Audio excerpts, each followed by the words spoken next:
Picture someone who did everything right. They got a job, they took the raises, they avoided the stupid debt, and they lived like an adult. Let's say 10 years go by, maybe even then 20. Now they realize they can pay all of their bills, but they still can't just walk away from working and being a slave to this. So basically their lifestyle still depends on showing up every week, which means they're in a stable spot in their career, but they're not really free. I want to introduce financial freedom. Financial freedom means your bills are covered without you needing that next paycheck. That means you can quit, take time off, or walk away from a bad situation and your life will still work. Why am I telling you this? We're all basically programmed to believe that this default path is our only path at life. We're taught and only told to get a job, stay loyal to a company, work and work until you retire, and then maybe you qualify for Social Security when you do retire. And meanwhile, with this constant working, your life slips away. You realize that you traded your best years for stability and you don't get those years back. The whole point of acquiring this money is to buy yourself more time, buy yourself more freedom. But then you waste your time and your freedom to get that money, and most people realize that way too late. And we're all guilty of this because most people follow the default plan. We go the W-2 income only plan and we make the small retirement contributions on the side, and we just spend decades of waiting to retire eventually. Now, it's not a bad plan, but it is a solid plan that can build wealth, but it moves slow for normal incomes, and it keeps you dependent on your job the whole time. Eventually what happens is a lot of people start to quit because they feel like the progress feels invisible for years. Well, if you really want to achieve this financial freedom sooner, you're going to need at least one cash flow engine that you own. Now, this video is about business ownership and real estate because those are the two engines that can change your timeline the fastest for normal people. Now let's go over this conflict here. Your income matters, but it's limited because you can only work so many hours. Even if you get paid well, your lifestyle depends on your time. Now, business ownership is a lot different. With this kind of ownership, it means you can control an asset that produces cash flow, and the asset can scale without you working more hours forever. That's why business and real estate come up so often. They can produce cash flow without you adding more hours to your work week. And having a small business isn't rare. They're actually pretty common. The SBA Office of Advocacy reports that the US has tens of millions of small businesses, and they actually employ a large share of private sector workers. So that means there's a lot of people like you and I who are just doing this regular small business thing. What's good about owning a business is that you build freedom by stacking profitable assets. You're not just chasing a lucky break, you're building one profitable asset. Now, the benefit I'm trying to point out here is that you use the cash from this business ownership to go ahead and buy yourself another one. The goal here is to stack as many streams of income as possible so that way people can stop relying on one single paycheck from their W-2 job. And when you think about it, business is often the first engine because it can create meaningful cash flow. What comes after that is normally real estate. Real estate is often the next engine because it can stack rent,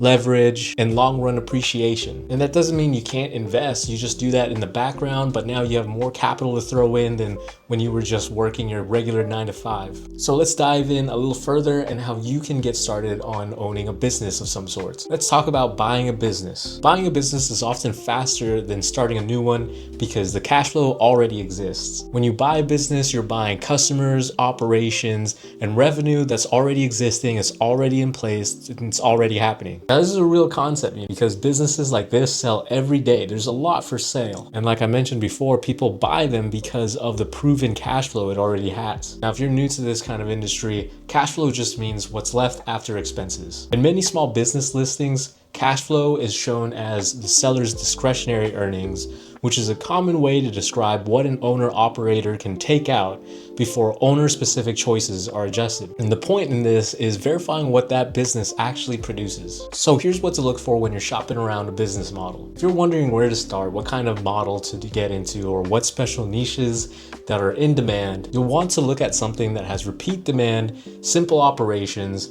and numbers you can actually verify. And when you're going around looking at these numbers, you essentially want the tax returns and the bank statements to match what the seller claims it on their listing. You'll want to understand what the owner actually does every week, so that way you're not buying some sort of fantasy they just concocted. There's a lot of scams out there no matter what industry you're in, so you want to make sure it all lines up. You want to know that you're buying a set of real customers with a real repeatable service and a set of numbers that can be verified when you're looking at their financial statements, tax returns, and the history of the company. For most people, we don't have the immediate startup capital to just drop $300,000 or $600,000 or maybe $1 million to acquire a business. This is where financing helps you out, and it makes buying a business and owning it actually realistic for your goals. You can apply for a loan with the SBA program, which is a common tool for acquisitions, because it guarantees these loans made by lenders to small businesses. Now, this is a real program. I've used it myself and I've gone through the process. It's a long one, but the SBA lists that the maximum loan amount is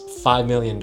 So this is a real big operation here. It's like an official thing you have to go through to apply for, which shows the program is built for real deal operations and not tiny side hustle projects that you just want to turn into a business model. If you're wondering how to actually still afford this business, well, when you get an SBA loan, depending on the price of the business you're trying to buy, they normally require 10% down of whatever price of the business you're buying. So if you're looking to buy a $300,000 business, you're gonna need to put $30,000 down. For a lot of people, that's kind of tough because they're trying to get farther in life. They have different life goals. Some people think I could use that $30,000 to put down on a house instead. But if you think about it, putting $30,000 on a house won't get you that return that you're looking for, as to opposed to when you buy a business, putting $30,000 down, because it can potentially yield you a return of $100,000 salary a year or a lot more, because this kind of a niche is uncapped, and owning a home won't get you that return just after 1 year. So a proper step here, if you really want that financial freedom faster and sooner, you're going to want to put that down payment to finance a business and then acquire real estate after, and use the capital that you get from that small business to keep growing and funding more and more of your investments and other money engines you can think of. Now, if you're still wondering about 2 business niches you can get into that won't die off so soon and that can actually yield results quick, fast, and is easily scalable, here are the 2 business models I recommend. So let's talk about our first business niche here: e-commerce medical supplies. E-commerce has been around for a long time. It's not just some niche corner. E-commerce is a huge channel. The US Census reports that retail e-commerce sales are around $299.6 billion in Q3 of 2025. So it's a pretty big industry to get into. Now, to specialize e-commerce more, you can get into something like medical supplies. Medical supplies work as an example because the demand repeats and customers always reorder. IBIS World sizes that the US online medical supplies sales market in the tens of billions, which supports the point that boring categories can still be large. Now, profitability comes down to margin control. A common rule of thumb in e-commerce is that net profit margins often land in the single digits to low double digits once you account for shipping, fees, returns, and ads. And here's the math that makes this all real.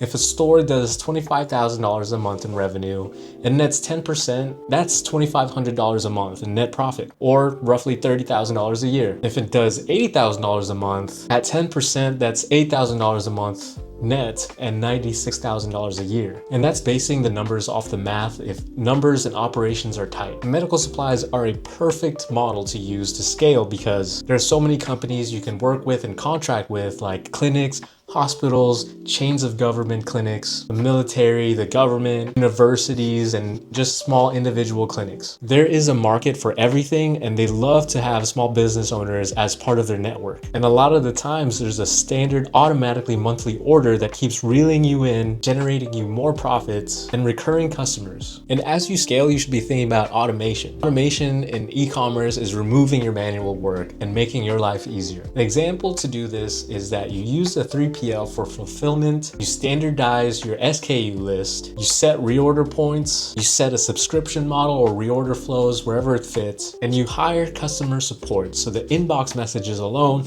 doesn't own your time. So this way it takes the burden off your hands and all you're doing is the managing work, which is vendor management, pricing, marketing oversight, and inventory planning. Those kinds of things you don't even have to walk into the office for. You can just do it at home, wherever you are, and you can trust that the customer support will do the manual labor for you. Now, second business model we'll get into is construction. And construction is particularly huge, and there's a lot of skills and talents in this, but we'll mostly focus on bathroom remodeling. Home improvement demand stays large because people renovate their homes all the time. And although this sounds very specific, now bathroom remodeling is a clean example because it's a high ticket and repeatable enough to standardize. Home HomeAdvisor estimates that the average bathroom remodel is around $12,125 with a wide range depending on the scope and the finishes. That gives you a realistic anchor for the revenue per job. Now, of course, contractor profitability depends on the job costing, scheduling, and overhead control. But industry explainers commonly cite net profit margins for contractors in the mid-single digits to around 10% when the operation is run well. So what that looks like is if your average job is $12,000 and you net 8%, you clear about $960 net profit per job after costs. So if you're able to get 10 jobs a month, that is about $9,600 in net profits a month. And as you continue to grow and get to 15 jobs, well, that's $14,400 net profit. And automation in this industry is just as easy as the medical supplies. Automation in construction comes from standardizing the work. You find the contractor that's willing to do the work and you end up selling the packages. You're the one who templates the scope of work. Make sure you build a reliable subcontractor team behind you. You get the necessary scheduling software and you hire or promote a project manager who can run the whole calendar, punch your lists, and your job becomes simple and easy because now you just have to handle the sales, quality control, job costing, hiring, and keeping your pipeline full. Now, say you do all this. You finance the business you want, you have it operating, you've scaled and automated it, and you're wondering, what else can I throw my capital into to invest and grow my money even further? Well, here's where real estate can work. Real estate can create wealth because you can use it to stack rent, leverage, and time. You can get paid by cash flow, you can build equity through principal pay down, and you can benefit from long-run price appreciation. Now, real estate is another huge thing to get into, just like finding a good business niche to buy. Now, one of the many questions that gets asked is, where do I even start to look and buy a property? Well, most people pick locations based on personal preference or reading the headlines of what's hot instead of looking at the demand and the deal math. What you should be following is measurable demand. You got to be looking at states that are hot on the list right now of people relocating to. You can see the census state-to-state migration table, and it shows that large flows from California state to cheaper states like Texas, Arizona, and Nevada in this 2024 migration table. And this is still recurring. This is still happening today. That is the type of measurable demand signal that can support housing demand in receiving markets. That's what I mean when you should look at measurable demand. Look for the states that are hot in demand and there's a huge influx of migrators to go to that state because it's cheaper cost, cheaper property taxes, and their money stretches a lot further. Another thing to look at are cities and states that have hot job hubs. Job hubs matter because jobs pull households. If you look at San Francisco, New York City, and Seattle, they've got a lot of immigration coming here for big tech or manual labor work, and immigration is such a meaningful part of labor force growth and household formation in many metros. So that aspect alone affects housing demand, regardless of what the politics are like in that city or state. So for example, because Microsoft, Apple, and all the big tech guys are in Seattle, that drives so many people from different countries to come work here. And they often have visas and end up staying here for a long time. So they plan to start roots, and that's the perfect areas and demographic for you to buy a house, maybe rent it out to them. Now, what this growth in demand does is when demand gets pushed up, demand also pushes up rent and prices over time. And of course, they want to buy a home and claim it theirs and settle roots because they got this job at Microsoft or SpaceX and they don't really plan on moving anywhere else. And they keep recruiting more and more people, so of course the demand will grow. Another thing to look at is buying near universities or military bases. A lot of times those military families come in and they're looking to own a home so they don't have to live in the barracks or the dorms, and they don't want to live too far out of base because their work is hectic, they work crazy hours. So that's a good demographic to get into. And for universities, well, the kids are always trying to live closer so they don't have a longer commute. And this is good for you because say you buy a house, it'll appreciate faster in those types of areas that we just talked about. Or if you decide to rent it out, the price increases every year and over time, your investment will pay you back. This is more logical and reasonable than buying a little house down in God's country, Louisiana or something like that. There's not a lot of demand in those kinds of states or cities, so you wouldn't get a great return on investment if you did something like that. Now, the last thing to look at when buying property is to look at what cities have been gentrified. In investing terms, it's usually demand shifting into specific neighborhoods as investment and desirability concentrate. It's basically cities like Nashville, downtown Phoenix, where they make little improvements and there's a lot more people coming in to visit, maybe more tourists,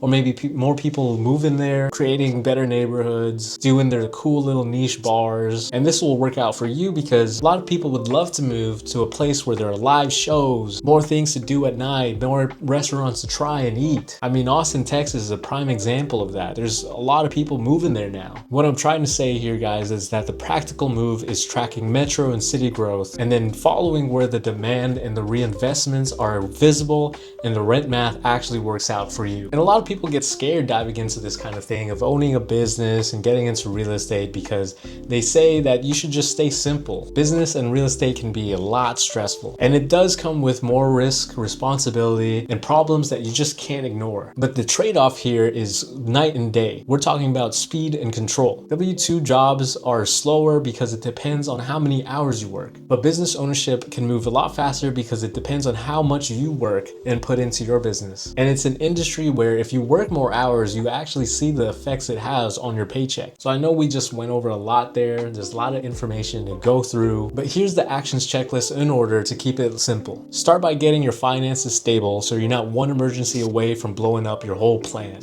And pick one engine, either buy a business for speed or start your own business for control. Then what you're gonna wanna do is scale and automate until the business can run without you doing every single task yourself. That way you can move on and look at your next best business endeavor and get more streams of income under your belt. Then you're gonna wanna use any excess cash to buy cash flow assets. Real estate comes next when you can validate demand with migration and population data. And this is it. You just wanna keep repeating the cycle, build one engine, systemize it, reinvest the cash, and grow all of your options. And that's the quick method to getting financial freedom, beating your W-2 job. And I'm sorry we didn't get to the details on how to do these things explicitly. If you want, please like and subscribe, and I can walk you through the steps on how to start your business and how to actually go through it. I'll walk you through the steps on looking up listings on BizBuySell, going through examples of what I think is a good business to look at, and how you can start financing or saving for that business today. It's just a lot to go through in just one video, guys, so I try to do a broad one first and then go ahead into specific details next. But as always, guys, please again like and subscribe if you like the video, and I'll see you guys on the next one.